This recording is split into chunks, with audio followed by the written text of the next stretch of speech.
Imagine that you have set out on a journey inside your own body. Unbelievable surprises await you. You will see, for instance, that there is a generator in your heart, and that if that generator ceases working, there is a spare one to replace it. You will witness that the cells in your small intestine are able to recognize and catch iron atoms from among the hundreds of different substances that pass in front of them. You will also see how the hormone molecule produced in a hormonal gland in the head region reaches its far distant objective.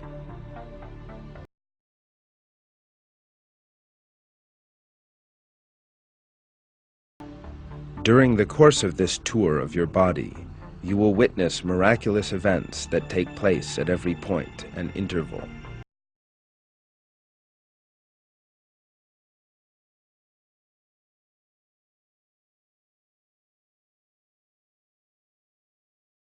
Inside that city, there are means of transport, buildings, factories, infrastructure systems, apparatus equipped with a technology far superior to the most advanced human technology, expert personnel displaying an unexpected consciousness, fully equipped troops, and much else beside.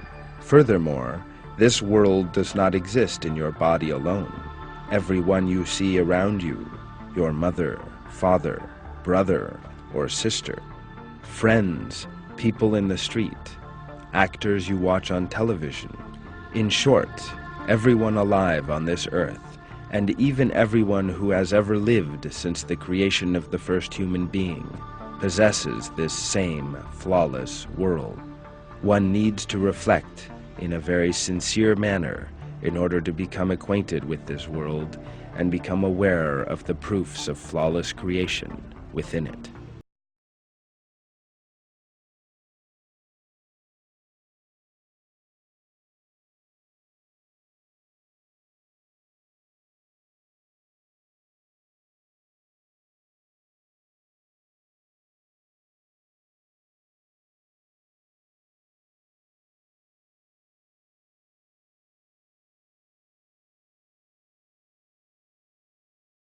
At first glance, to hear within a larger range might seem more advantageous, yet these sensory limits, called the hearing threshold, are regulated for a purpose.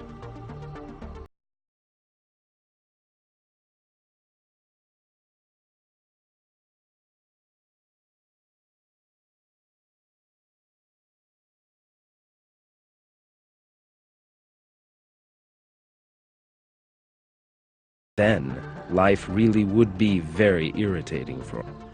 The same delicate balance holds true also for the sense of touch. The nerves sensitive to touch lying under the human skin are made sensitive in the best possible way and are spread all.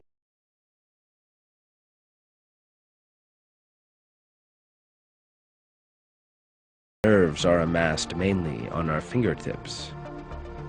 Comparatively, less important regions of the body, such as our backs, have fewer nerves. This provides great advantages for man. Let us imagine if the contrary was the case, that our fingertips were extremely insensitive, and that the majority of nerves were collected on our backs. There is no doubt that this would be very troublesome.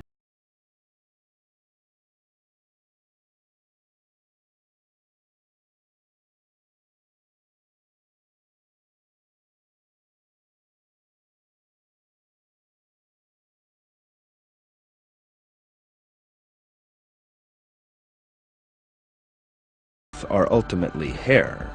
They do not grow equally in the same period. Suppose that eyelashes grew as fast as our hair. They would impede our sight and go into our eyes, thus harming one of our most vital organs. Eyelashes have a certain length that stays constant. If by any means, such as burning or an accident, they shorten, then they elongate until they reach their ideal length and stop again.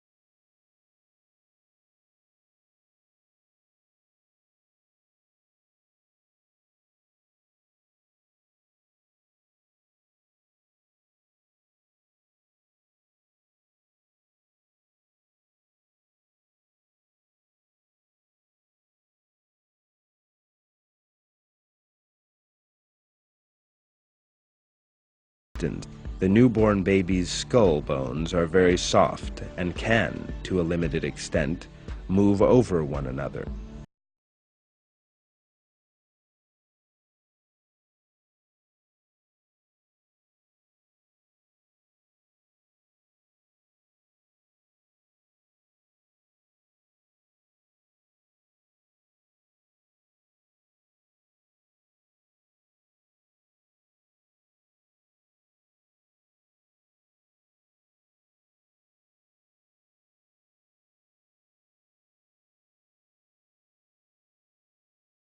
For example, in the development of the head, the skull that encases the brain grows along with it.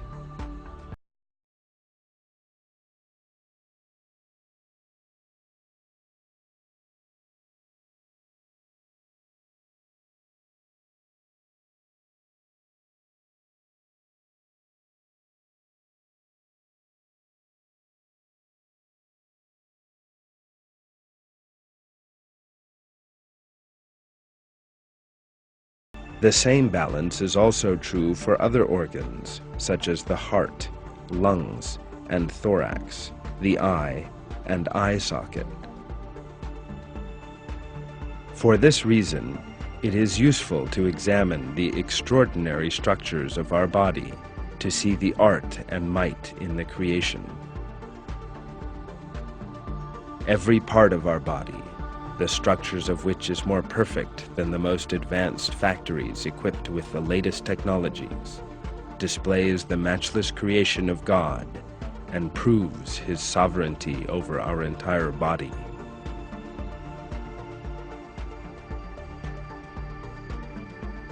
Let us cite another very important example for our lives. Speech is an effortless function of most human beings. Man never plans how far apart the vocal cords should be, how often they should vibrate, in which sequence, how often, and which of the hundreds of muscles in the mouth, tongue, and throat should be contracted and relaxed. Nor does he calculate how many cubic centimeters of air should be inhaled into the lungs, and how fast and at which frequency this air should be exhaled. We could not do this even if we wanted to. Even a single word uttered from the mouth is an outcome of the collective working of many systems, stretching from man's respiratory system to the nervous system, from the muscles to the bone. What happens in case of a problem in this coordination?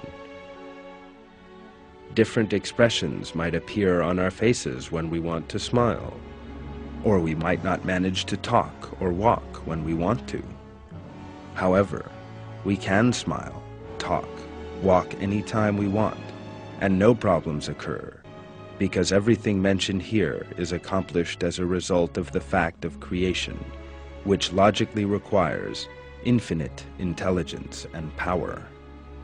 For this reason, man should always remember that he owes his being and life to his Creator, God. There is nothing for man to be arrogant or boastful about.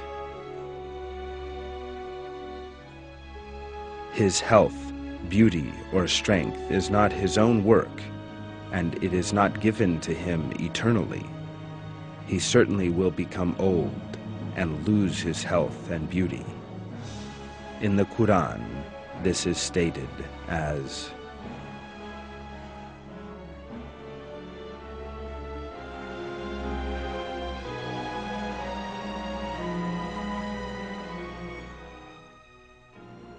anything you have been given is only the enjoyment of the life of this world and its finery. What is with God is better and longer lasting, so will you not use your intellect?